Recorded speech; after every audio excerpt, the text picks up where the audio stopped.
Agora a gente traz aqui a informação mais importante do vídeo, né? Que o Flamengo tem interesse aí na contratação do Antony, do Manchester United. Segundo Rádio Britânica, a informação saiu também no jornal O Globo, né? Ó, jornal O Globo publicou aí que o Flamengo tem interesse na contratação do Antony para 2025. Atacante aí de 24 anos. É a segunda contratação mais cara da história do Manchester United. Ele custou 100 milhões de euros. Na época, cerca de 500 milhões, entre 450 e 500 milhões de reais na cotação da época, tá? E aí, a gente sabe que o portal inglês, olha só, Talksport, Rádio Britânica, na verdade, trouxe que o Flamengo tem interesse na contratação do atacante Antony. O Ajax também demonstrou interesse no jogador de 24 anos, tá? A rádio inglesa também informou que Antony já sabe que poderá deixar o Manchester United quando a janela de transferências reabrir em janeiro. E o jogador brasileiro foi contratado aí caríssimo, né? E acaba gerando aí um prejuízo para o Manchester United, que não vai recuperar esse valor, né? Até porque jamais o Flamengo contrataria um jogador por um valor tão alto, nem por 20% disso, né? Talvez no máximo 20%, 20 milhões, mas será que pagaria? É bom jogador, seria o substituto ideal para o Gabigol, né? O Gabigol, ninguém sabe se renova, se continua para 2025, o Gabigol aí, contrato acaba no final do ano e não há certeza que o Gabigol continua, então o Antony seria aí uma reposição aí para o Gabigol, né? Ainda uma atualização aí até, né? Seria um 2.0, né? Porque é um jogador aí mais jovem e de muita qualidade, né? Eu acho o Antony muito bom jogador. O Manchester United sabe que terá um grande prejuízo com o atacante brasileiro.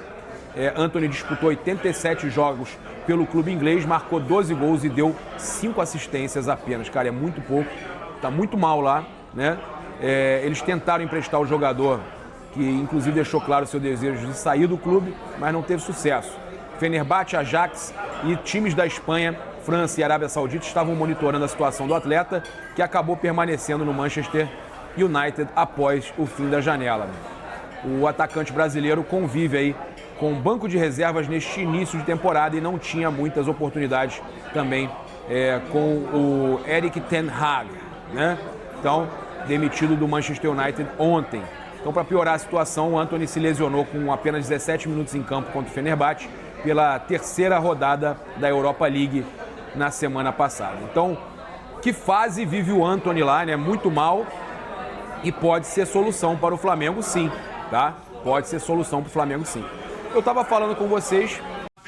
Vene Casagrande, o que é o Gerson, né? É a temporada dele. O Flamengo é o Gerson agora, o Vene, pra você? Olha, vou ser bem sincero, Fernandinha Maia, pra mim não é nenhum absurdo e eu considero isso, o Gerson, hoje, o melhor jogador do futebol brasileiro. Óbvio que tem o Luiz Henrique também, e assim, é super aceitável, mas a minha opinião é o Gerson. Eu acho que o Gerson, ele merece ser eleito o melhor jogador do futebol brasileiro, inclusive merece ser titular na seleção brasileira. O Dorival Júnior deve estar observando esse jogador do Flamengo, porque o que ele está jogando de bola já há muito tempo é algo assustador. Mesmo quando o Flamengo estava vivendo uma péssima fase ainda dos tempos do técnico Tite, o Gerson estava jogando bola. Mesmo na ausência dos principais jogadores do Flamengo durante a Copa América, o Gerson jogou muita bola. E o que me chama a atenção é que não é só a parte técnica e tática dele, mas a parte física dele. Ele, nesse jogo contra o Juventude, se eu não me engano, aos 42 do segundo tempo, ele deu um pique, uma arrancada que me chamou muita atenção. Então, assim, em todos os pilares, em todos os pontos importantes de um atleta, o Gerson está se destacando. Então, assim, com todo o respeito a quem pensa diferente, mas para mim, hoje, o Gerson é o melhor jogador do futebol brasileiro, sem sombra de dúvida. Pedrosa, se a gente está falando do Gerson, o melhor jogador do futebol brasileiro aí na opinião do Vene, o que a gente pode falar é que a arbitragem brasileira está, assim, irritando o povo, né? E uma das irritações para algumas pessoas, naturalmente, foi a expulsão do Nenê. Pra você, não sei se todo mundo viu, né? Mas o Nenê fala um negócio lá pro árbitro, fala um baralho no final e ele ganha um segundo amarelo, então um vermelho por falar esse palavrão e o árbitro se sentiu ofendido. Você achou justa a expulsão do Nenê, ô Pedrosa? E o pênalti também, Eu discordo do pênalti, acho que não foi pênalti, assim como vários outros não foram dentro da rodada.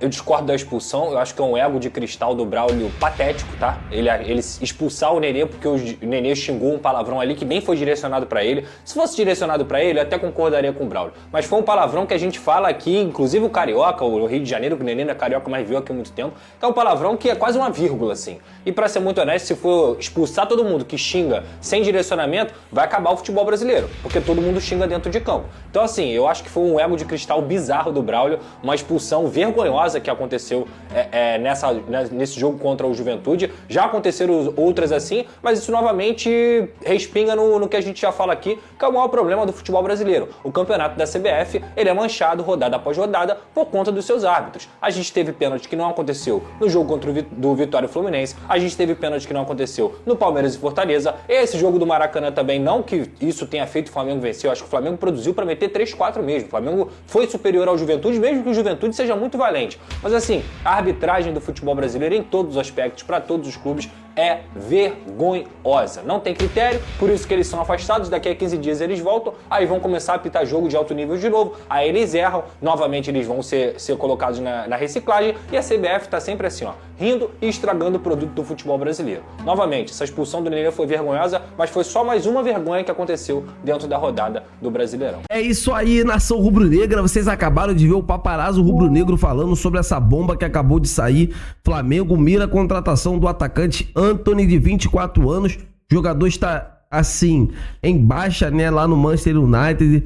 Provavelmente o clube inglês irá negociar o jogador. Ajax, né, Fenerbahçe está de olho na situação do atleta. É um jogador assim que custou cerca de 100 milhões de euros aos cofres do Manchester United. Então assim, o Manchester não irá, né, recuperar esse altíssimo investimento. É o segundo jogador mais caro da história do clube inglês. Então assim, o Flamengo está monitorando. É claro que o Flamengo não irá fazer absurdo. O Flamengo aceita, né, negociar, contratar esse jogador caso ele venha por empréstimo. Se for para vender, esquece. Tem diversos clubes na Europa que pode pagar esse valor de 50, 60 milhões de euros. O Flamengo não vai. No máximo ali 15, 20 milhões beirando. Só que aí é muita grana também. A gente acabou de gastar no Carlos Alcaraz. Então assim, quero saber de vocês. Será a maior contratação da história do Flamengo? Deixa aqui nos comentários pra gente estar debatendo sobre esse grande assunto. Eu tô indo nessa, se inscreva no canal, deixa o like e até a próxima!